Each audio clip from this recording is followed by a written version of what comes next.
2026ஆம் ஆண்டு கைதிலத்தை ஒரு பூரண எதிர்ப்பிலே கொண்டாடப்படுகிறது இன்று இந்த மேலிடத்திலே இந்த நிலையிலான தொழிலாளர்கள் அடிப்படையில் மேலிடங்கள் பல்வேறு கோணங்களிலே நடத்தப்பட்டுக் கொண்டிருக்கின்றது. இன்று இல்லாதவாறு 24 மாவட்டங்களிலும் 20 மாவட்டங்களிலே அடையாள கூட்டங்கள் உறுதி செய்யப்பட்டிருக்கிறது. அதே போன்று ஒரு சில கட்சிகள் தாங்கள் இந்த பூரண தினத்தை முன்னிட்டு நாங்கள் சமய வழிபாடுகளிலே ஈடுபடுவதற்கான முயற்சிகள் அதை ஈடுபடுவதற்கான சகல நடவடிக்கைகளை மேற்கொண்டிருக்கின்றது. சமய அல்லது வணக்க ஸ்தானங்களிலே தினம் கொண்டாடுவது என்பது தொழிலாளர் வர்க்கத்தின் குடியேற்றல்ல. தொழிலாளர்களும் தனது போராட்டத்தின் மூலம் நாம் பெற்றுக்கொண்ட உரிமைகள், அதே போன்று உரிமைக்கான போராட்டம் இருக்கின்ற சந்தர்ப்பத்திலே நாங்கள் ஒரு வணக்க ஸ்தலத்திலே இன்று வணங்கி வழிபடுவதை விட போராட்ட களத்திலே போராடுவது ஒரு தொழிலாளர் வர்க்கத்திற்குரிய அடையாளமாக காணப்பட்டு வருகிறது. பல நூற்றாண்டுகளாக எவ்வித தடைகளும் இருந்தாலும் கூட போராட்டம் என்பது தொழிலாளர் வர்க்கத்தின் மூலமாகவே மேற்கொண்டு வந்த விடயமாகும். உண்மையிலே இலங்கை பொறுத்தவரையில் கூட ஒரு சில கட்சிகளுக்குரிய விசேஷமாக சமாஜ கட்சி நம்முடைய நெறியத்தை ஊர்வலமாக அந்த காலங்களிலே ஊர்வலமாக சென்று போராட்டங்களை செய்து போராட்ட வழிகளை நமது மேலினத்தை கொண்டாடி கொண்டிருந்தோம். அதன் பின்பு வந்த இனவாத சிங்கள பௌத்தவாத என்ற அடிப்படையில் மக்களை சுசீகரிப்பதன் ஊடாக நம்மவர்கள் கூட அந்த இனவாத சக்திகளோடு பயணிக்கக்கூடிய ஒரு சூழ்நிலை ஏற்பட்டிருந்தால் நமக்கு நம்முடைய அரங்கிலே மக்கள் தொகை சில இடங்களிலே குறைவாக காணப்படுகிறது. இருந்தால் நாம் எங்கள் கொள்கையை நெருக்கமாக இருப்பதனால் எங்கள் கொள்கையை ஏற்றுக்கொண்ட ஒரு சிலராக நம்மோடு தோழில் பயணப்பதை நான் மகிழ்ச்சி அடைகிறோம். இந்த தருணத்தில் நாங்கள் தொழிலாளர் வர்க்கத்தினுடைய பிரச்சனையில் நாங்கள் கலைக்கின்ற பொழுது உண்மையிலே இந்த நாட்டில் அவசரமாக கட்சி ஆரம்பிக்கப்பட்ட காலம் முதல் இன்று வரை தனது வேதினத்தை என்ன தடைகள் வந்தாலும் ஒரு சில காலகட்டங்களிலே ஆட்சியாளர்கள் ஒரு தடை செய்யப்பட்ட இயக்கமாக இருந்தபோது கூட நாங்கள் நமது வேதின ஊர்வலத்தையோ அல்லது வேதின கூட்டங்களையோ நடத்தாமல் இருந்ததில்லை. பல சக்ஷனுக்கு மத்தியில் பல தடைகளுக்கு மத்தியில் அவர்களுக்காக அடாவடிகளுக்கு மத்தியிலும் நாங்கள் இந்த வேதினத்தை நாங்கள் கொண்டாடி வருகிறோம்.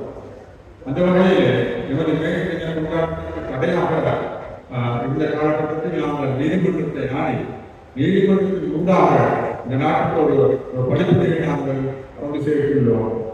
என்னவென்றால் நாம் நமது போராட உரிமையை உறுதி செய்திருக்கின்றோம். நீதிமன்றத்தின் வழக்கிலே நவசமாஜ கட்சியினுடைய கோரிக்கையை ஏற்று அது மக்களுடைய போராட்டத்திற்குரிய அதிகாரம் உரிமை இருக்கின்றது என்பதை நீதிமன்றம் உறுதி செய்திருக்கின்றது. அதை மாற்றம் ஒரு வெற்றி இன்று வரை அதை மக்கள் மத்தியிலே மக்களுடைய இதயங்களை பதிந்தவருடைய இருக்கின்றது.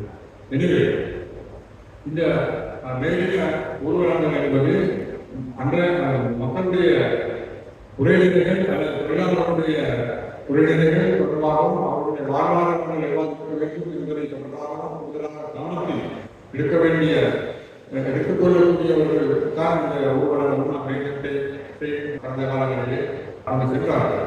ஆனால் தற்பொழுது மாவட்ட ரீதியாக கடந்த காலங்களிலே இந்த நாட்டிலே மிகவும் மோசமான ஒரு பயங்கரவாத சூழ்நிலை உருவாக்கிய இனவாத அதிகாரம் உருவாக்கிய ஜேவிபியினர் மக்கள் விடுதலை முன்னணியினர் ஒரு இந்த நாட்டிலே ஒரு ஒற்றுமை இல்லாத ஒரு நிலையை அதே நேரத்தில் மக்களுக்கு எதிரான அரசுக்கு எதிரான செயல்பாடுகளை கொண்டு சென்றவர்கள்.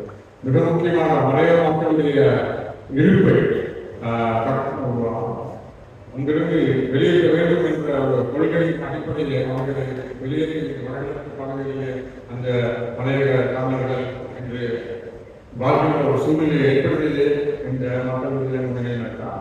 இன்று அவர்கள் மலையக தமிழர்களுடைய பிரச்சனையை தமிழர் பிரச்சனையை போல் பாசனத்தை காட்டிக் கொண்டு அவர்கள் பகுதிகளிலே ஊர்வலங்கள் அல்லது வேறு கூட்டங்களை முன்னெடுத்து செல்வதை நாங்கள் காண்கின்றோம். இது ஒரு மக்களை ஏமாற்றும் ஒரு வேறிய ஊர்வலமாக நாங்கள் பார்க்கின்றோம். மக்களை ஏமாற்றி மக்களை தனிப்படுத்தி மலையக தொழிலாளர்களை மையப்படுத்தி பல்வேறு மாவட்டங்களிலும் வேறு மாவட்டங்களிலே சிறு சிறு கூட்டங்களையும் செய்து அந்த நாட்டுடைய மக்களுடைய அவர்கள் அந்த காலங்களிலே மக்களை வரவழைத்து அல்லது மக்களை அவர்களுடைய தெருவில் ஊர்வலம் நடக்கிற இடங்களுக்கு கொண்டு வந்து அங்கிருந்து ஆயிரக்கணக்கான லட்சக்கணக்கான மக்களை நாங்கள் திரட்டியதாக காட்டியவர்கள் அவர்களுடைய இந்த ஆட்சியிலே கடந்த ஒரு வருட கால ஆட்சியின் பின்னணியிலே மக்கள் அவருடைய ஆட்சியை வெறுக்கின்ற அளவுக்கு இவர்கள் அவருடைய அதிகாரத்தை துஷ்பிரயோகம் செய்து கொண்டு போவது போல் தெரிகிறது. எனவேதான் இவர்கள் நம்முடைய மக்களை ஒரு இடத்திற்கு சேர்க்க முடியாது.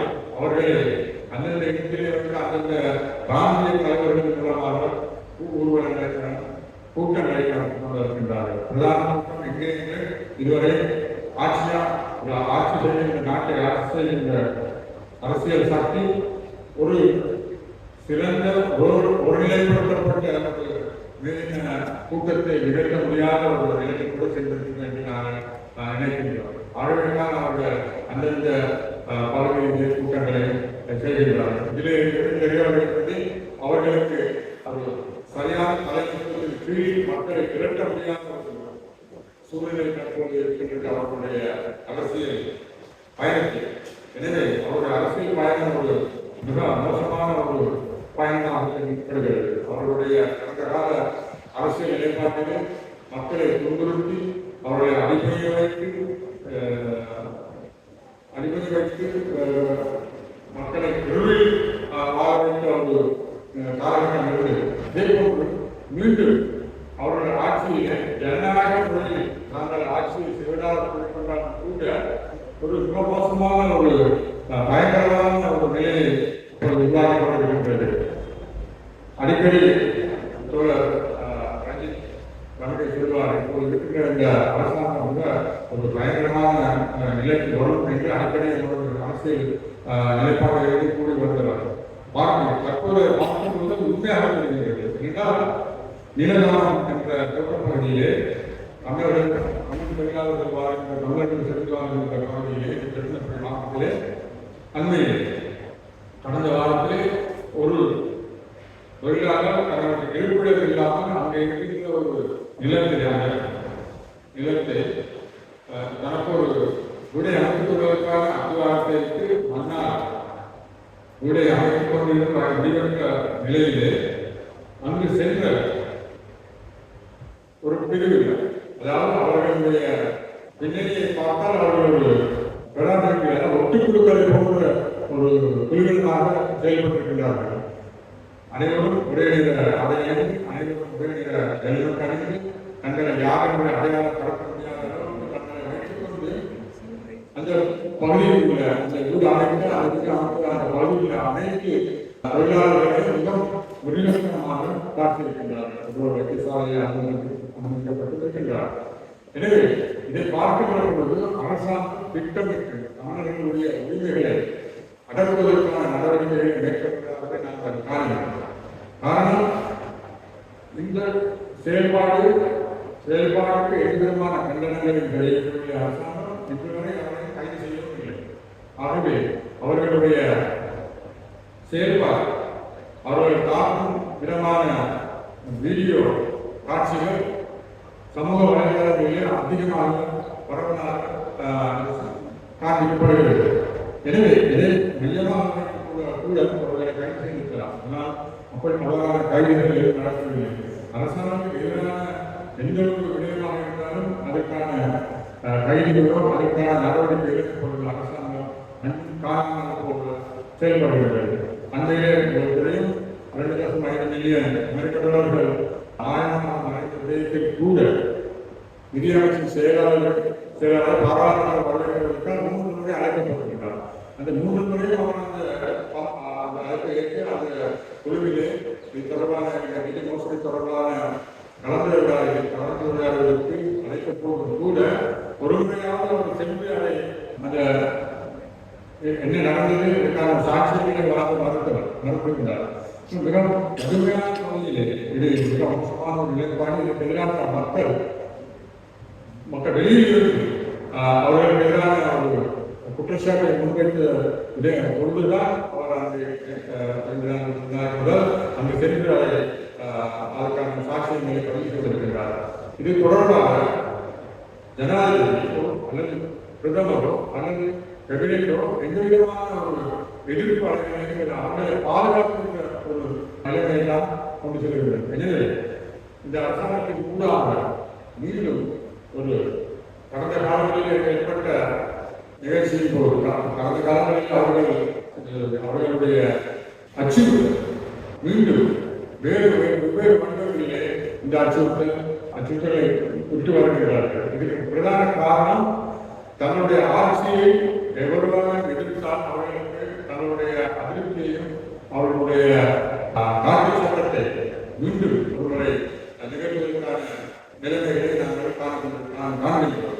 எனவே இது தொடர்பாக அனைத்து இடதுசாரிகளும் இந்த தமிழ் பழைய தொழிலாளர்களுடைய தமிழர்களுடைய தாக்குதலுக்கு ஒன்றிணைந்து ஏனைய பிற பிரதேசங்களில் உள்ள தமிழர்களையும் அதே போன்ற இடதுசாரி தலைவர்களுக்கு ஒன்றிணைந்து அரசாங்கத்துக்கு எதிராக ஒரு ஆர்ப்பாட்டத்தை நாங்கள் விரைவில் செய்ய வேண்டும். அதற்கான முன்மொழிவு இந்த வேலைகளை நாங்கள் முன்வைக்கின்றோம். அதே போன்று ஏனைய மக்கள் பழைய தமிழர்களை ஆதரிக்கின்ற அவர்களுக்காக செயல்படுகின்ற அனைவருக்கும் ஒன்றிணைந்து இந்த போராட்டத்தை முன்னெடுக்க அவர்களுக்கான ஒரு நியாயத்தை பற்றி அவர்களுக்கான ஒரு தீர்வை பெற்றுக் கொள்வதற்காக நாங்கள் முன்வர வேண்டும் என நாங்கள் இந்த கவனத்திலே கூறி சொல்வது. அதே போன்று இந்த கடந்த காலத்தில் ஏற்பட்ட சூறாவளியின் போது பாதிக்கப்பட்ட மலைகள் மக்களுடைய பகுதிகளில் இன்று வரை எவருக்கே ஒரு அங்குள்ள நிலைமையும் வளரப்படவில்லை. அதன் நோக்கம் என்னவென்று தற்போது புரிய வருகிறது. ஏனென்றால் இந்த நீலகிராம பிரதேசத்தில் ஏற்பட்ட ஒரு சிறிய குழி அனுப்புவதற்கு அனுமதிக்காத அந்த அரசாங்கம் ஏனைய இதால் பாதிக்கப்பட்டு உயிரிழக்கும் சொத்துக்களை இந்த மக்களுக்கு எங்களுடைய நிலத்தை கூட வழங்காமல் அதை பின்போட்டு கொண்டு அதை கவனத்தில் கொள்ளாமல் இருக்கின்றது. எனவே நாம் இதற்கு எதிராக ஒரு அணியை திரட்டி